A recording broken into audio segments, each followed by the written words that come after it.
मेरे प्यारे साथियों, आज का दिन मेरे लिए बहुत ही खुशी का दिन है। पहले मैं छोटी छोटी कहानियाँ लिखता था, पर आज मैंने पूरी किताब लिख दी है। किताब की कहानी एक गांव की लड़के की है, जिसके जीवन में संघर्ष ही संघर्ष है। लेकिन अंत में कुछ ऐसा होता है कि वो कुछ तो बन जाता है। ये एक राज है जो पूरी कहानी सुनने के बाद आपको पता चलेगा। आपको मेरा नाम तो पता ही होगा। वैसे मेरा नाम सद्दाम है और मैं फ़िलहाल एक अध्यापक हूँ। आप सभी का मेरे चैनल में हार्दिक स्वागत है। दोस्तों, मेरे किताब का नाम गांव की छोर से दिल्ली के दरबार तक है और मैं ये पूरी किताब आपको इसी चैनल पे सुनाऊंगा। इस किताब में कुल 5 अध्याय हैं और मैं एक एक अध्याय हर रविवार शाम 8 बजे सुनाऊंगा। तो चलिए आज पहले अध्याय से शुरू करते हैं। अध्याय का नाम है चॉक बोर्ड पर छाया। अब मैं इस अध्याय को शुरू कर रहा हूँ। आनंदपुर गांव के मध्य में, जहां क्षितिज अंतहीन खेतों से मिलता है, पारिवारिक आशाओं के मसालची राज खान एक ऐसी डिग्री से जूझ रहा था जो टेक्नोलॉजी के तूफान में एक लंगर की तरह महसूस हो रहा था। पहाड़ियों के बीच बसा यह गांव परंपरा की फुसफुसाहट से गूंजता था और दिल्ली के एक अच्छे कॉलेज से राज ने एमए की डिग्री हासिल की और भविष्य को जोड़ने वाला पुल बनाना चाहता था। जैसे जैसे सूरज ढलता गया, खेतों पर लंबी छाया पड़ती गई। राज को डिजिटल उछाल से टकराने वाले सपनों की कड़वी सच्चाई का सामना करना पड़ा। अपूर्ण आकांक्षाओं से भरे और खुदे हुए अस्वीकृति पत्र उसके कमरे की शोभा बढ़ाते थे। यह गांव अपनी शांति सुंदरता के साथ परंपरा और आधुनिकता की निरंतर गति के बीच टकराव का वाइल्ड लाइफ सेंचुरी और मूक गवाह दोनों बन गया। प्रगति का पथ प्रदर्शक बनने का दबाव राज पर भारी पड़ा। पारिवारिक अपेक्षाओं के धागों से जटिल रूप से बुने उनके सपनों को तकनीकी प्रगति की अडिग लहर का सामना करना पड़ा। हरी भरी हरियाली के बीच उसका कमरा चिंतन का वाइल्ड लाइफ सेंचुरी बन गया, जहां दीवारों पर परछाई खेलती थी जो भीतर की अशांति को दर्शाती थी। ज्ञान के प्रति उसके जुनून को दिशा देने के लिए टीचिंग एक स्वाभाविक मार्ग के रूप में दिखा। हालांकि भाग्य ने उन्हें स्कूलों के पवित्र हॉलों से दूर शिक्षा जगत के हाशिए पर रखा और गांव के बाहरी इलाके में स्थित मामूली कोचिंग सेंटरों में पहुंचा दिया।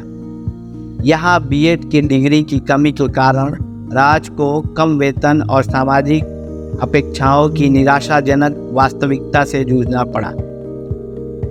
एक तूफानी रात भाग्य ने एक रहस्यमयी महिला के रूप में उसके दरवाजे पर दस्तक दी। उसके आगमन पर मोम से सील बंद एक पत्र आया, जिसमें द ल्यूमिनरीज नामक एक गुप्त समाज का निमंत्रण था, जिसमें पारंपरिक मार्ग से मुक्ति का वादा किया गया था। पत्र की तहों में पारंपरिक शिक्षा की सीमाओं से दूर, चॉक बोर्ड से परे अज्ञात क्षेत्रों का पता लगाने का निमंत्रण था। जिज्ञासा जगी और राज की यात्रा दिल्ली के हलचल भरे शहर में सामने आई। भव्य संस्थान के सामने खड़े होकर गलियारों में कदमों की गूंज ने अज्ञात यात्रा का वादा किया। अपनी विशाल संरचनाओं और डरावने माहौल के साथ यह संस्था संभावनाओं का भंडार बन गई।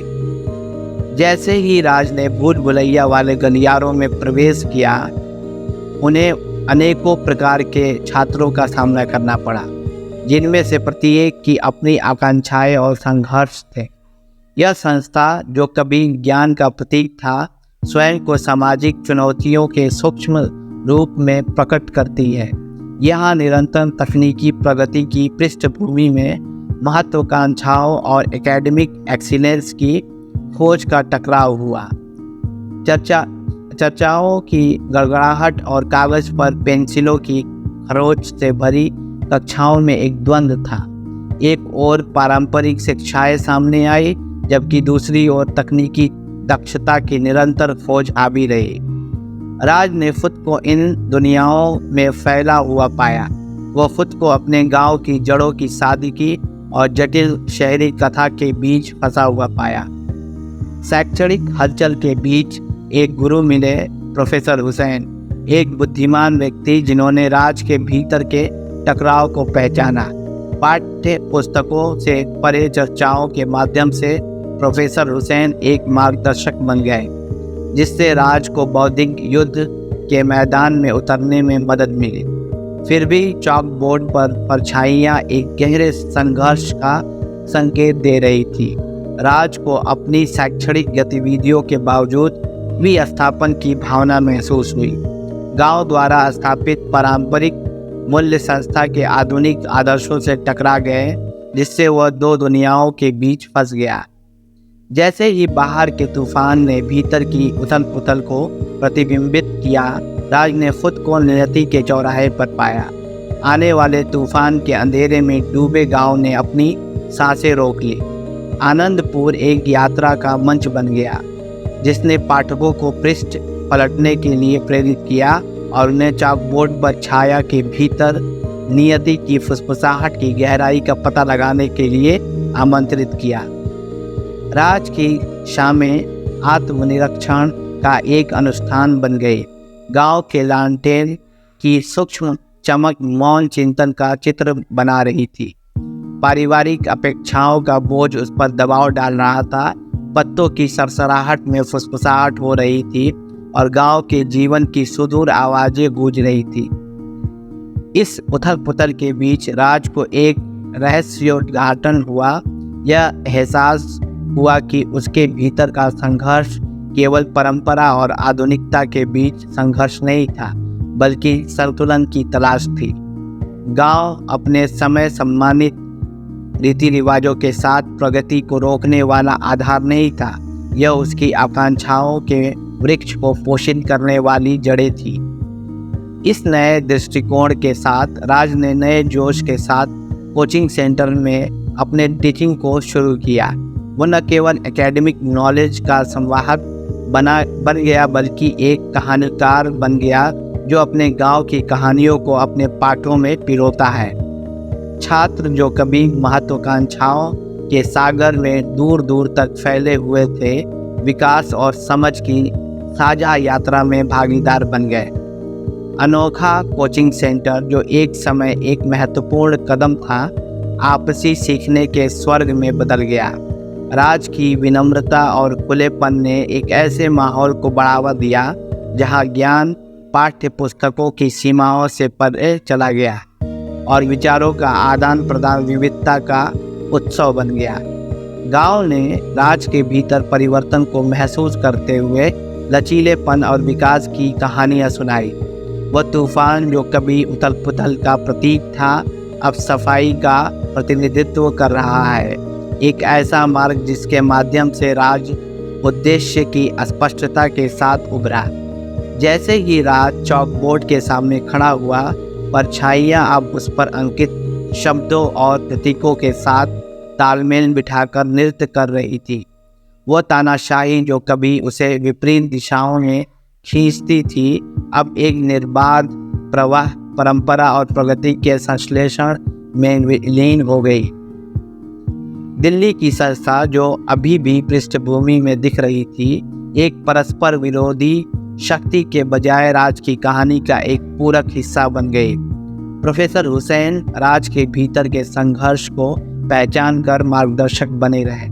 उनकी चर्चाएं पाठ्य पुस्तकों की सीमाओं को पार करते हुए ज्ञान के सागर में उतर गई। बौद्धिक उत्साह के बीच राज का सामना साथी छात्रों के एक समूह से हुआ, जो उनकी तरह परंपरा और आधुनिकता के बीच संतुलन चाहते थे। प्राचीन दर्शन के प्रति जुनून के साथ इंजीनियरिंग के इच्छुक अर्जुन एक आत्मीय आत्मा बन गए। कहानी कहने पर टेक्नोलॉजी के प्रभाव से रोमांचित साहित्य प्रेमी मीरा ने उनकी गतिशीलता में एक और आयाम जोड़ा। अपनी विविध पृष्ठभूमि से प्रेरित होकर तीनों ने संस्थान की दीवारों के भीतर एक अनूठा बंधन बनाया। उनकी बातचीत राज द्वारा चाही गई उस सद्भावना की प्रतिध्वनि है जो अतीत और भविष्य के बीच की खाई को पाटती है। साथ में उन्होंने पारंपरिक शिक्षा के मानदंडों को चुनौती देते हुए रिसर्च की यात्रा शुरू की। दिल्ली की हलचल भरी सड़कों के बीचों बीच राज ने सांस्कृतिक समृद्धि के कुछ क्षेत्र खोजे जो आनंदपुर की परंपराओं से मेल खाते थे। यह शहर, जिसे अक्सर उनके गांव के बिल्कुल विपरीत माना जाता था, इसमें छुपे हुए रत्नों को उजागर किया जो उनकी जड़ों की कालातीत कहानियों को प्रतिबिंबित करते थे। राज को इन सांस्कृतिक अंतर संबंधों में सांत्वना मिली, यह महसूस करते हुए कि शहरी परिदृश्य उसे उसकी उत्पत्ति से जोड़ता है। कोचिंग सेंटर, जिसे कभी एक मील का पत्थर माना जाता था, बौद्धिक आदान प्रदान के स्थान में बदल गया। राज, जो अब ग्रामीण ज्ञान और एकेडमिक रिसर्च दोनों का प्रतीक है, उसने अपने छात्रों को आधुनिक दुनिया की प्रगति को अपनाने के साथ साथ अपनी सांस्कृतिक विरासत की समृद्धि को अपनाने के लिए प्रेरित किया। जैसे जैसे शैक्षणिक वर्ष आगे बढ़ा, राज का प्रभाव कोचिंग सेंटर से परे भी फैल गया। राज की यात्रा के बारे में गांव की फुसफुसाहट पड़ोसी समुदायों तक पहुंच गई, जिससे परिचित क्षेत्र से परे संभावनाओं के बारे में जिज्ञासा जगी। कभी मूक दर्शक रहा आनंदपुर परिवर्तन की लहरों से जूझ रहे अन्य गांवों के लिए प्रेरणा का स्रोत बन गया। शांत शामों में राज का चिंतन व्यक्तिगत संघर्षों से हटकर सामूहिक विकास की ओर स्थानांतरित हो गया। चौक बोर्ड पर छाने, जो कभी आंतरिक संघर्षों का प्रतीक थी, अब साझा आख्यानों के लिए एक कैनवास बन गई। जिस द्वंद्व ने उनकी यात्रा को परिभाषित किया, वो दूसरों के लिए पार पाने का पुल बन गया। क्षितिज पर मंडराता तूफान लचीलेपन के रूपक में बदल गया। राज की कहानी आनंदपुर और हलचल भरे शहर की कहानियों से जुड़ी हुई है, जो किसी की पहचान में निहित रहते हुए बदलाव लाने की सार्वभौमिकता कहानी को प्रतिध्वनित करती है। जैसे ही राज ने शिक्षक और शिक्षार्थी की अपनी दोहरी भूमिकाएं जारी रखी, संस्थान के हाल पर परंपरा और प्रगति के सामंजस्यपूर्ण मिश्रण से गूंज उठे। चौक बोर्ड पर छायाएं, जो अब विविध दिमागों के साझा ज्ञान से प्रकाशित थे, एकता की भित्ति चित्रित करती हैं।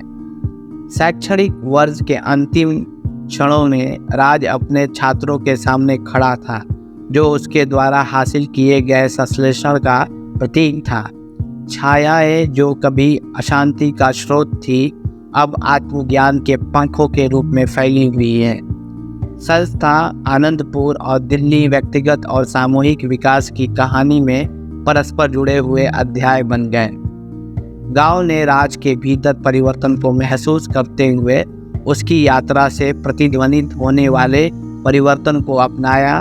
आनंदपुर, जो अब अंधेरे में नहीं छिपा था, प्रगति के तूफानों से गुजरने वालों के लिए प्रेरणा का प्रतीक बन गया।